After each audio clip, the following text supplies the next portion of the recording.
Breaking లో చూస్తున్నాం. తెలంగాణ భవన్ వద్ద టెన్షన్ వాతావరణం నెలకొంది. బాల్క సుమన్ అరెస్ట్ కు రంగం సిద్ధమైంది. తెలంగాణ భవన్ వద్ద భారీగా పోలీసులు మోహరించారు. బాల్క సుమన్ పై పలు సెక్షన్స్ కింద పోలీసులు కేసులు నమోదు చేశారు. 326, 351, 52, 53, 55, 361 బిఎన్ఎస్ అలాగే పీడీపీపీ చట్టాల కింద కేసులు నమోదు చేశారు. వీటికి సంబంధించి 10 ఏళ్ల వరకు శిక్ష పడే అవకాశం ఉందని పోలీసులు చెబుతున్నారు. ఇక ఈ విచారణలో భాగంగా సుమన్ తీసుకెళ్లేందుకు వచ్చామని ఏసీపీ ప్రవీణ్ తెలిపారు. సింగరేణితో పాటు రైల్వే ఆస్తులను ధ్వంసం చేయాలంటూ బాల్క సుమన్ వ్యాఖ్యలు చేశారన్నారు.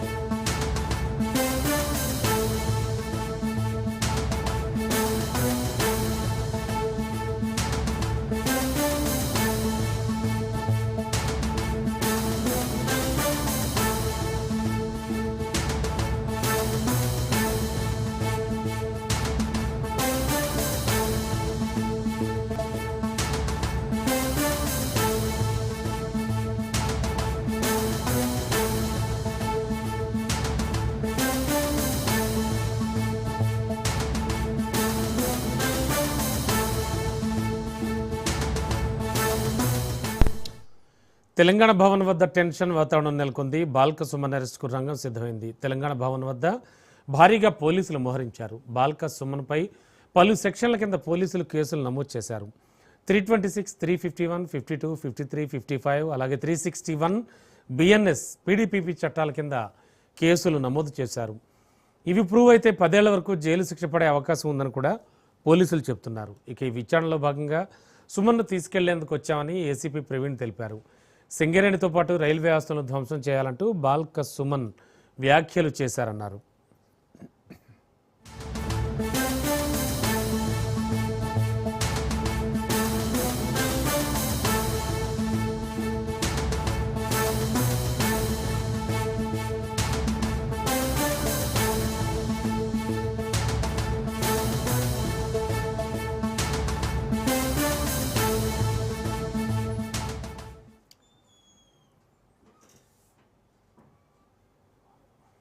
ఇక ఇదే అంశానికి సంబంధించి మరింత అదనపు సమాచారం అందించడానికి మా కరెస్పాండెంట్ పవన్ సిద్ధంగా ఉన్నారు. పవన్, తెలంగాణ భవన్ వద్ద ఉద్రిక్తత తలెత్తుతోంది. ఆల్రెడీ చాలామంది బీఆర్ఎస్ కార్యకర్తలు నేతలు అంతా కూడా చేరుకున్నారు.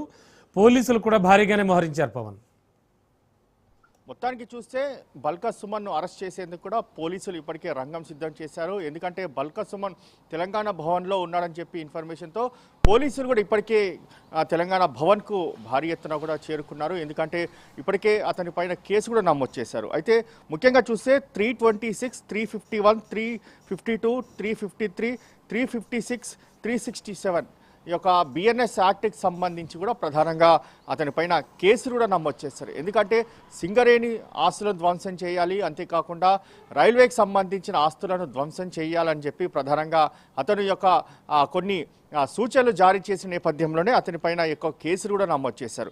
అయితే ముఖ్యంగా చూస్తే పీడీపీపీ చట్టం కింద కేసు కూడా నమోదు చేశారు. ఈ యొక్క పీడీపీపీ చట్టం కింద మాత్రము 10 ఏళ్ళు జైలు శిక్ష పడే అవకాశం కూడా కనిపిస్తుంది. ఎందుకంటే బల్క సుమన్ ఎప్పుడు కూడా వివాదాస్పద వ్యాఖ్యలు చేస్తూ ఎప్పుడు కూడా వార్తల్లో నిలుస్తుంటారు. ఎందుకంటే ఒకరిపైన దాడులు చేయడం, అంతేకాకుండా ఇలాంటి ప్రేరేపితకు సంబంధించి పూర్తిగా అతను ముందుండి కూడా నడిపించిన ఘటనలు కూడా చూసాము. ఎందుకంటే ఇప్పటికే ఈ యొక్క సింగరేణి ఆస్తులను ధ్వంసం చేయాలి, అంతేకాకుండా రైల్వే ఆస్తులను ధ్వంసం చేయాలని చెప్పి కూడా అతను యొక్క పిలుపునిచ్చే నేపథ్యంలో ఉద్రిక్త వాతావరణం కూడా చోటు చేసుకునే అవకాశం కూడా ఉంటుంది. అయితే ఈ నేపథ్యంలో తెలంగాణ భవన్లోనే 3 రోజుల పాటు అక్కడనే ఉన్నారు. అయితే ఈరోజు పోలీసులు అతన్ని అరెస్ట్ చేసేందుకు కూడా తెలంగాణ భవన్కి పెద్ద ఎత్తున కూడా చేరుకొని అతన్ని అరెస్ట్ చేసేందుకు కూడా సిద్ధం చేశారు. ఎందుకంటే ఇప్పటికే ఈ యొక్క సెక్షన్ల కింద కేసులు కూడా నమోదు చేశారు. ఎందుకంటే ప్రభుత్వ ఆస్తులను ఎవరు కూడా ధ్వంసం చేయదు, ధ్వంసం చేస్తే వారిపైన కఠిన చర్యలు తీసుకుంటామని చెప్పి కూడా గతంలో కూడా ఇటు పోలీసులు అనేక సార్లు కూడా సూచనలు జారీ చేశారు. కానీ బల్క సుమన్ మాత్రం అవన్నీ కూడా పట్టించుకోలేదు. కేవలం తన పేరు ప్రతిష్ట కోసమే ఇలాంటి యొక్క దాడులు చేస్తుండేవారని చెప్పి కూడా గతంలో కూడా చాలామంది కూడా అతనిపైన విమర్శలు కూడా చేశారు. అయితే ఇదే కోవలో దీనికి సంబంధించి ఈరోజు ఈ యొక్క కేసు కూడా నమోదు చేసిన పోలీసులు అతన్ని అరెస్ట్ కూడా రంగం సిద్ధం చేశారు. మరికొద్ది సేపట్లో అరెస్ట్ చేసి నాంపల్లి కోర్టు కూడా తరలిస్తారు. దాని తర్వాత కస్టడీ కూడా తీసుకునే అవకాశం కూడా కనిపిస్తుంది. మొత్తానికి ఈ యొక్క పలు సెక్షన్ల కింద పూర్తిగా దీనికి సంబంధించి కోర్టులో విచారణ జరిగితే 10 ఏళ్ల జైలు శిక్ష కూడా పడే అవకాశం కూడా ఉంటుంది. మరోవైపు ఇప్పటికే బెయిల్ పిటిషన్ కూడా దాఖలు చేశారు. ముందస్తు బెయిల్ కూడా పిటిషన్ దాఖలు చేసిన నేపథ్యంలో దానిపైన వాదనలు కొనసాగుతాయి. అయితే కోర్టు ముందస్తు బెయిల్ ఇస్తుందా లేదా అనేది మాత్రం వేచి చూడాల్సిన పరిస్థితి కూడా కనిపిస్తుంది. పవన్, ఓవరాల్గా చూస్తే ఆల్రెడీ పోలీసులు నోటీసులు సర్వ్ చేసే అవకాశం కూడా ఉంది. అంటే సర్వ్ చేయడానికి వెళ్ళారా, 3 డేస్ నుంచి కూడా ఆయన ఎక్కడున్నారో కూడా తెలియట్లేదు అంటున్నారు ఏసీపీ ప్రవీణ్. సో 3 డేస్ నుంచి కూడా ఇక్కడే ఉన్నారా? అండ్ దానికి సంబంధించి ఏం చెప్తూ ఉన్నారు పోలీసులు?